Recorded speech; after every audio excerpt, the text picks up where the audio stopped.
And here's the part where we talk, and that's what we do. Yep. How do you do?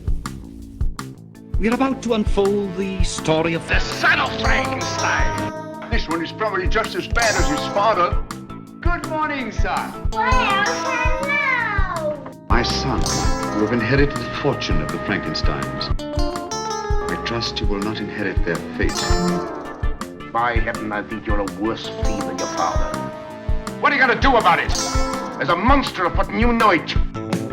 Well, we've warned you. You've been warned. Welcome back to Frankenstein Minute, the podcast that dissects the Universal Frankenstein film series minute by minute. I'm Bill Evenson. And I'm Tom Lang, and you joined. Well, I should say we're recording this on the 14th of August. So yesterday, Trump was reinstated in office. Yeah, it's a dark day. It's a dark day. You join us for minute 11 of 1939. Did I say who I was? Yeah. I don't know. Who are you? I don't know anymore. Tom Lang, you join us for minute 11 of 1939, Son of Frankenstein. Son of Frankenstein. We've got some, now we can see the minutes. I got a new, I should address the upgrade. In widescreen, high def, stereo surround sound, Sensorama. Is it have Sensorama we're watching him in? That was, no, I just farted. Oh, okay. Is that why the seats rumbled? Okay.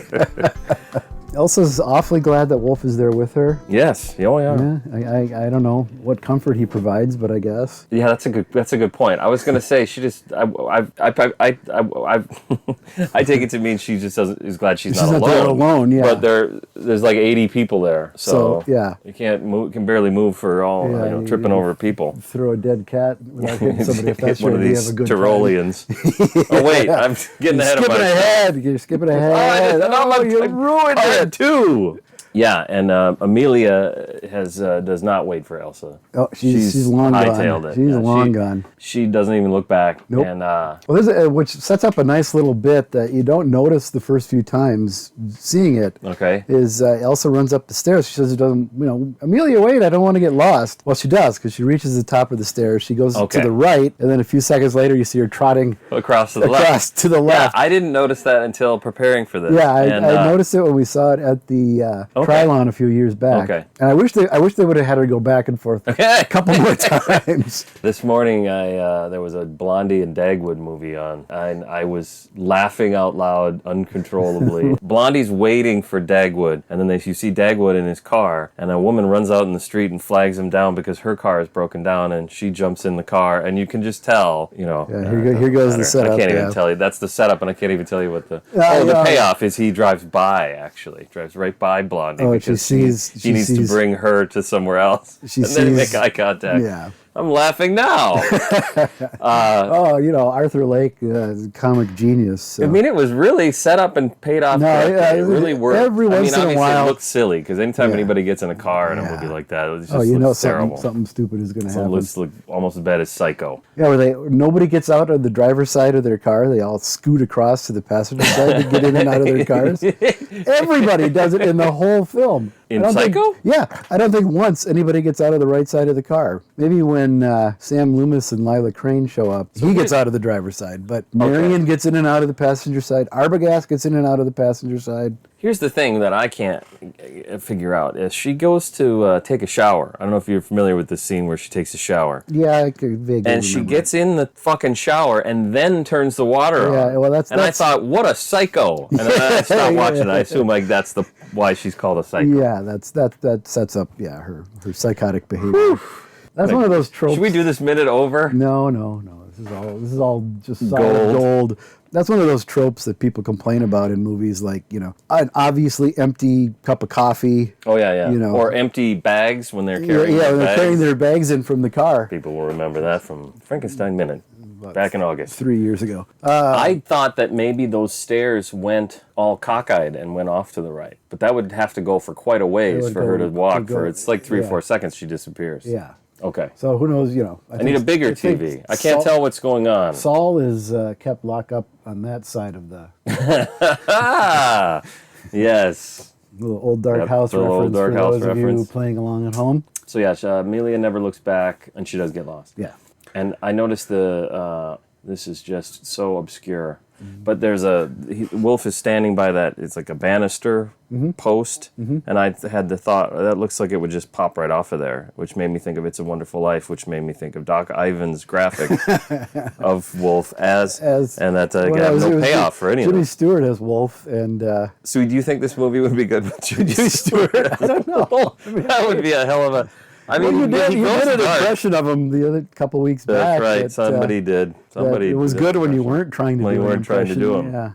Yeah, well, and it's a nice two-shot. We love the two-shot. It's a wide two-shot that lets Elsa have her little bit In the playing in the background. background. And Wolf is concerned about the staff. They look Tyrolean. And I'm not sure how you can tell that other than maybe their dress, because it's all Central Europe. Everybody looks fucking the same. I was just gonna say It's about as I probably homogenized- am Tyrolean. Yeah, me too. And I can't identify us on site. Having said that, I'm Polish Yes. primarily, and my aunt said when she went to Poland, she was like, everybody you see looks like us. I mean, like there is a bit of a difference you might notice if you go to Europe. I noticed it when I went there too. I was like, oh, look at that, it's my Aunt Betty. Yeah, I don't know. I'm primarily English, and yeah, I guess I can see it when I go there. Okay. Tyrol is a region in northern Italy and western Austria, in the Alps. And the Lord Alps those that Alps themselves. This is the best podcast. I'm gonna do it This every is now time. my favorite podcast. It was divided into two parts post World War I: Tyrol, Austria, and then Trentino Alto Adige, Italy. And just don't mention the name to Rufus T. Firefly. What name? Trentino. Don't know it. That's the villain in Duck Soup. Oh, the villain. I was he's the- thinking, he's all the- I'm trying to remember was the name of the fucking country. Well, it's Fredonia and Sylvania. Fredonia. But Remember when Trentino- I think it was Spy magazine back in whenever there was a Spy When there was magazine did a in the thing 80s, where they yeah. asked. Do you know what I'm going to say? No. They asked all the freshman congressmen. Boy, those words sound sexist now. The fresh people, Congress people. What they thought about the situation in Fredonia. And of course, nobody said, fuck you. Everybody had an answer. Came up with some sort of baloney answer, yeah. All right, what do we got here? Norton wants to update. Do I want to restart now? Oh yeah. Hold Well, on a second. maybe we Hold on. we Remind me should. in 24 hours, please. All right. Maybe we should restart. you serious? No. Okay, so yeah, Tyroleans. So two Marx Brothers references in one. What? Well, the Lord Alps those that Oh, Alps themselves God, is from okay. Horse Feathers, and then the Duck Okay. Soup reference. Man, I gotta watch more Marx Brothers. As everyone That's always should. been true. And Wolf thinks they're strange, superstitious creatures, the locals, for not wanting to work there. But would you want to work there if you experienced what the locals have experienced? I mean, I used to work at United Health Group. They were pretty evil. Yeah. Because we'll talk. We're going to talk about this probably a lot. This is probably the theme of the whole movie is what Wolf thinks about his father's experiment. Yeah. But at a minimum, he was a grave robber. I think we can all agree Yeah, that that's pretty unpleasant. Bare minimum. We're going to keep coming back Well, to and this topic, but this strange, superstitious creatures. What? That's just that going on. I was looking the other way and it got dark. And, I just really hate that light. yeah, It no, bugs we don't me. have to turn that on. Okay.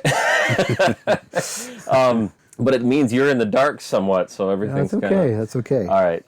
Kind of figuratively and literally. Yeah, so at a minimum, he was a grave robber. So you could see where, even given what Wolf has said himself, the villagers could be forgiven for not wanting to support this. Yeah. It isn't just a superstition. No, It's, I don't think it's want to work for you. I You're don't think doing it's horrible things." superstitious at all. I think it's that guy was an asshole. We're not going to work there. Yeah, and there were murders, too. There So were it may be murders. dangerous. Yeah. I remember when he moved out, there was still a guy hanging from a chain. I don't know. Or a whip. Or what are you hanging with? Whip. We're talking Fritz, right? I was talking Fritz. Yeah. I think. Well, he wouldn't still be hanging there because the structure was blown up. No, that's true. They found. Well, that's true. Anyway. Or at Somebody least- found Chaska's own Edward Van Sloan. Somebody found Dr. Waldman somewhere. Somewhere, and it's all related, whether or not the locations are vague. Yeah, it's all sort of a loose continuity. Yeah. But either way, Same. there were certainly even Wolf would admit there were some very unpleasant murders and situations that apparently were completely forgiven to the point that The burgomaster has to collect boxes and has to go out of his way to Bring a car around. Meet him. Yeah, bring your car around. Your Uber is here, Herr Baron. That's what we should do, is to superimpose a little Uber logo on the window of that car. See, Yeah. maybe that. Yeah. Remember when Lyft used to have a little mustache on the front? Yeah. Put one of those on there. Was that Lyft or Uber? Oh, I thought that was Lyft. Maybe that wasn't. I don't know. It doesn't Who cares? really matter.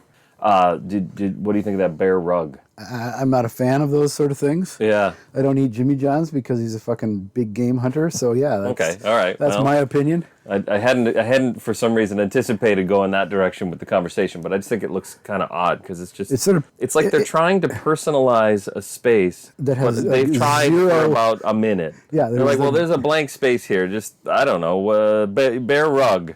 You got a bear rug? It's oddly placed at the foot of the stairs and to the doorway of the library. Yeah. Where it should be, I would think, like in front of the fireplace, like anyone else would have. Like my fireplace. Like your fireplace. Like my fireplaces. They all have bear rugs. Bear rugs. And, you know, they missed a golden opportunity. It doesn't growl when you step on it like on the Addams Family. Well, I don't know. Did they step on it? There's so well, much room there. They had to get it. into the library because it's right outside the door. It is a great. Now I'm picturing it because like it does seem like a studio floor. It doesn't seem like whatever. Oh no, it's a smooth surface, glossy, it's concrete or something. Yeah. And they just slapped a bear rug on there. Yeah. And Basil Rathbone is carrying his boxes. I'm just picturing an outtake where he just trips. goes, whoop! Rug shoots out. Rug shoots into the fireplace, kicks Benson on the way down, and it just turns into a hole. Edgar Norton takes a tumble. Yep. I think one good spill would completely shatter his skeleton. But we were that close to having Young Frankenstein in 30 years early. Oh, there's a couple moments later too where. Good. Yeah, I like this. Keep coming back, folks. We've actually got a plan. Yeah, this whole thing is laid out. We're not making it up as we go. Despite all outward appearances. Not like Son of Frankenstein. True. We've done way more prep for this podcast than Roland B. Lee. Yeah, that's for sure.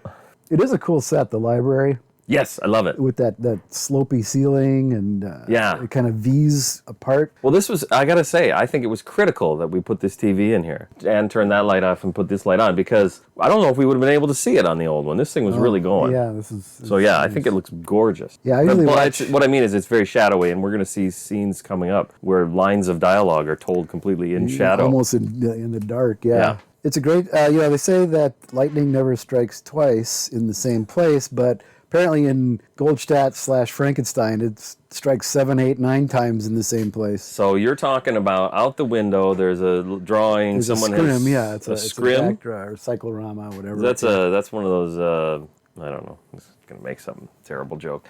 No, well, feel free. All right, Well, that's I never know what stopped scrim you is. before. Scrim is the cheese-like substance. Right. Okay. So, Sorry, I don't know. What is it? It's a scrimmer of cyclorama. It's a painted backdrop, essentially. And it lights up because... And there's evidently parts of it that they must have painted with some opaquing material and then left some of that open so that when an arc light flashes, it'll appear as though lightning is striking outside. And there's 2, I think, different sections on the... Thank you. Because you just said lightning strikes 7 or 8 times, but I don't think it is. I think it does, like, from when you're at one angle, it does 2 or 3. But throughout this... And then you cut to a slightly different angle, and it does the other one 2 or 3 times. Yeah. But overall, but it continues. But there are at least 2. It continues throughout this sequence, and then later on, when he's joined by Elsa and by Krog, it continues to do that. It's the same one? Oh, yeah, I didn't know that. Okay. It's a stage effect. That, I haven't seen past the next few minutes. Oh well, okay. I have to look at it. You're in for a treat. The Clive painting is a really nice... I tried to find out who painted it, where it I is. would say you tried to find it, and you did. Okay. I didn't, because all I could find is that Mank says in a couple of his books, it's alive, and I think it's either Bela Lugosi and Boris Karloff or the Magic Image book that you have there, that it's in a private collection. Okay. That's all I couldn't find out. Forey Ackerman dropped it. And yeah, he sold it at his garage sale. it's gorgeous. It's great. I would love to see it in color. Yeah, right. I suppose that's They true. should have done like the picture of Dorian Gray and had the insert of it in color. Okay, I don't know. I haven't seen it. Oh, There's an there's- insert of just the painting. The painting, and it if you're not expecting it, it can take your breath away. Yeah, it's like a great Schindler's moment. List, Yeah, kind of. Well, I different. but funnier. No. No, No, Schindler's Schindler's List is funny. Come Yeah. on. It's a really nice touch. He's got he's standing next to a table. Do you have more about this? Because I'm just going to wing it. Go right ahead. No, And then on the table is like a beaker and some other stuff. Like it's trying to show that he's he was a scientist. he's a scientist, which and is he's probably part of his life that you wouldn't want to memorialize. well. This is really good timing. We're going to talk about this over the coming weeks. Yeah. What does Henry think about himself in his dotage work. when he whatever in the end? And he's holding a cigarette, which is kind of funny. And he's got an upside down cross right here. Oh, I didn't notice. Well, I think what it is like it's supposed to be a regular cross, but it looks a little bit too tall on the top. It looks like okay. it's coming out, so it actually looks like an upside down I didn't cross to notice me. that. And it really basically looks like Colin Clive. Which Oh, it is is. a nice It is. touch. It is a good. Yeah, it's a good likeness.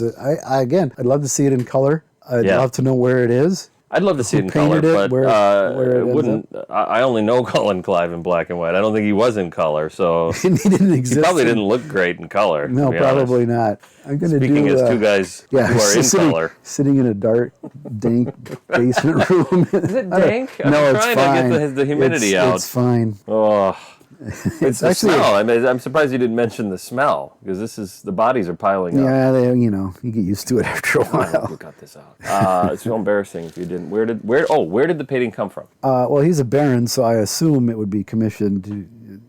Just a regular thing a baron does. To have a portrait painted. I don't know. Standard Baron activity. yeah, it's I don't part of- disagree. That makes sense. Part of its. In the script, your favorite. I know you love when I say in the script. As long as it's not a lengthy quote, then we're fine. Here's the quote. Because apparently, if you quote an entire script, Universal will shut you Let me get down. the script.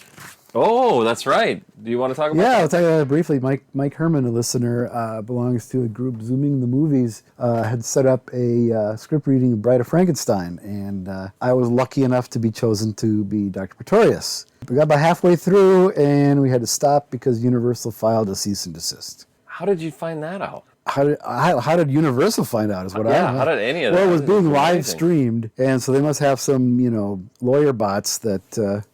Flag certain things, and when it was an extended section of the script, it must have flagged it as, hey, that's ours. Oh, you mean like they can actually? I would think so. When you watch YouTube videos, oftentimes they'll take. I tried to watch this Understanding McCartney, I think it was called, and it's this 9,000 part epic. And it's the music plays in the background and quotes from different people will appear on screen because they don't bother to get the audio of the actual. Or no, they do sometimes, but it doesn't matter. Point is, a lot of audio that's not owned by the person doing it. Oh, A so Paul it's like McCartney song or a McCartney's- Beatles song will play, Okay. and there's a lot of echo on it. And somebody even I saw a comment saying, I know you just put the echo on it because it defeats their copyright thing. Yeah. But it actually sounds kind of cool. And I'm like, I agree. It actually does add a Oh, yeah, weirdness to it. Makes it seem very really like it's echoing to you from the past or yeah, something. yeah. So I'm picturing we're talking quite a while about this topic now.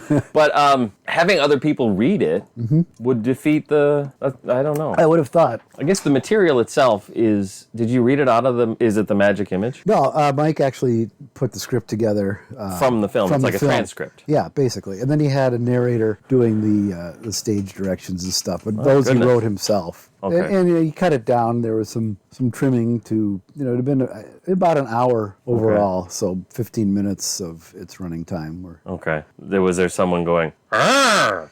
Well, there that was kind of someone stuff? playing the monster, yeah. All right. Well, I'm sorry I missed it. I did actually have another engagement. I had to wash my hair. No, I'm kidding. I did have another engagement. That was fun to do. It's unfortunate that, because I was going to put it up on the Frankenstein Minute suppose. Village, Yeah. or use it as a bonus episode, something, but Yeah, right. had to stop recording and stop live streaming.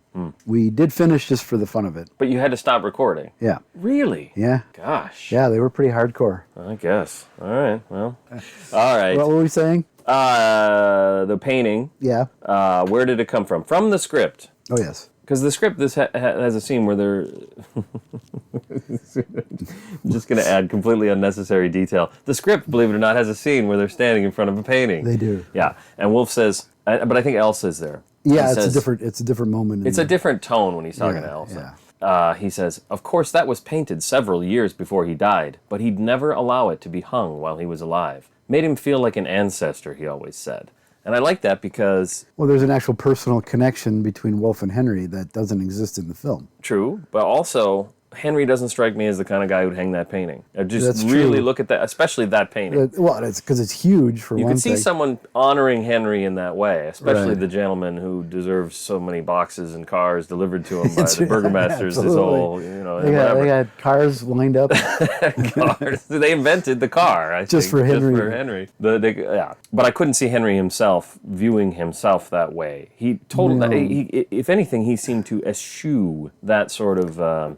Attention. I don't know. That sort of yeah. I think so, which is why I think some of the dialogue coming up in the next few minutes is out of character as well. It's going to be an interesting couple of minutes. Yep, I agree. I think it's things that Henry would never say. Now I got to figure out a way to disagree, because otherwise the podcast ends. You can't just agree. Yeah, okay. No, I'm just kidding. Okay, so that's a thing that happened, and then I like how Wolfe, though, approaches it as if it's like a holy thing or an altar. Completely, yeah. You know, he strides up to it holding that box, and, you know, he's got a very reverent... yeah, you know, when making my notes for this series of minutes that we're recording about today, it's hard for me to find it's hard for me to. I can't even It's say hard it to even now. say it. It's hard for me to say, I guess, how weird I find this. That I guess if you've got an estranged father, is that the right word? Yeah. That if you find something admirable about him, I guess, I don't know. You find out about something that happened in your past. Let me tell you, if I just prior to starting this podcast, I'd found my birth father. He'd passed away, but I found the family, got a new brother and sister out of the deal, and cousins and uncles. It's been great. And, thankfully, he didn't rob graves and build bodies out of cadavers, because I don't know how I would react to something like that, finding out something like that. So for Wolfe to celebrate this, it seems very odd. Yeah, but he's all in. He doesn't have any... No, he doesn't have any He doesn't moral want to qualms listen to reason about it all. or anything. Yeah. Well, we're gonna. We'll get this there. is good. No, that's Yeah, actually it's- really good. It's a good introduction to some of the comments I'm going to make in the coming weeks, because that is the whole point of this scene, this movie. Better part of this movie, yeah. This was the first scene in the 8mm, Oh, and I was it? noticed it because Did you watch that on YouTube then, or did you have I it? watched it on YouTube. Okay. Yeah, I never had that one. I'd get it from the library once in a while. Okay.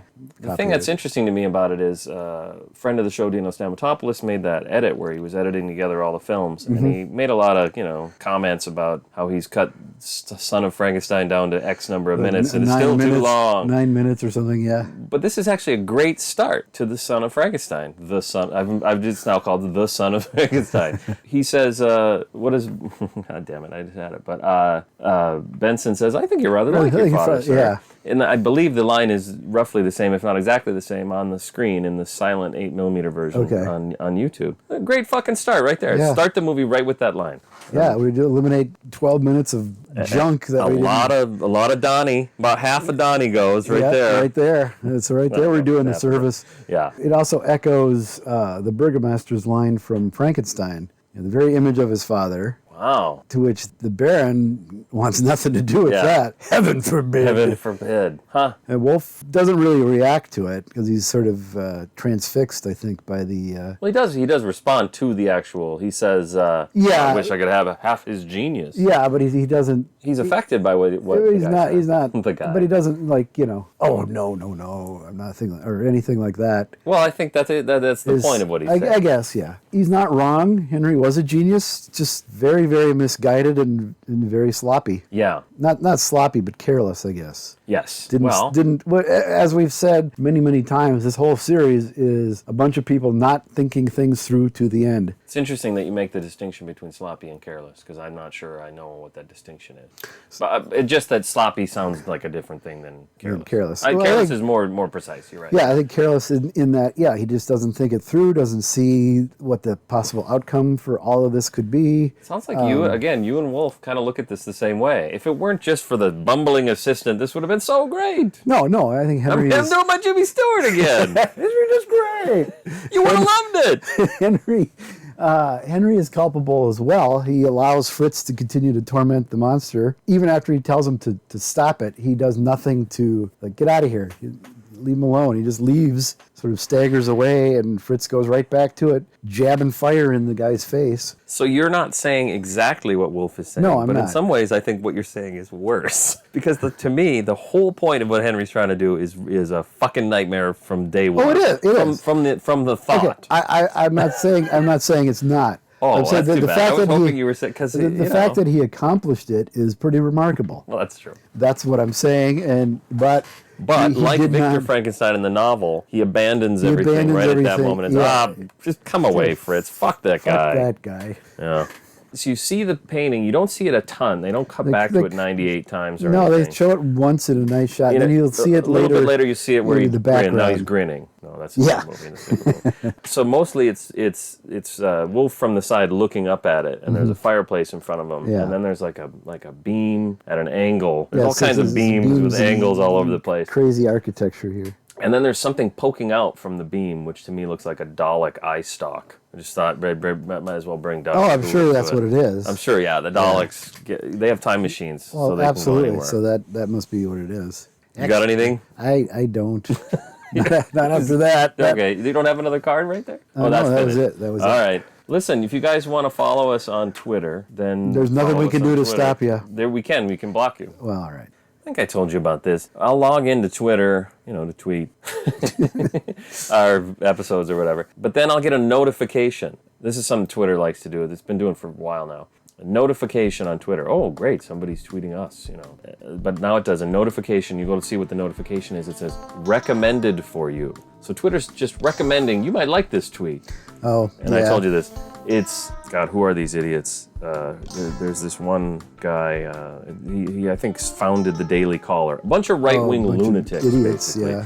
And so I got sick of this. I started blocking them. And I kept getting them. So I'm like, am I going to block them all one by one? And when I got to Ted Cruz, for some reason, I lost my patience. And I followed Alexandria There you Ocasio-Cortez, go. Bernie Yeah, Sanders. there you go. Ilhan Omar, Nancy Pelosi, Hillary Clinton, and guess what the result was? You get more right wing. Yeah, no change.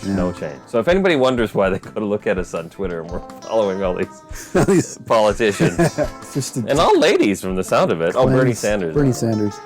It's just It was just an attempt to try to block this. cleanse Apparently, my guess is at this point that the right-wing lunatics have figured out a way to. They must have figured out Twitter's algorithm. Sure. Or no one cares. And It just, whatever. yeah. Well, I think that's probably more. So if you follow us on Twitter, make sure you also follow Nancy Pelosi, Hillary Clinton. Yeah. I don't know. Good night, folks. Yeah. See you later. So I stop it. Yeah. He's Done.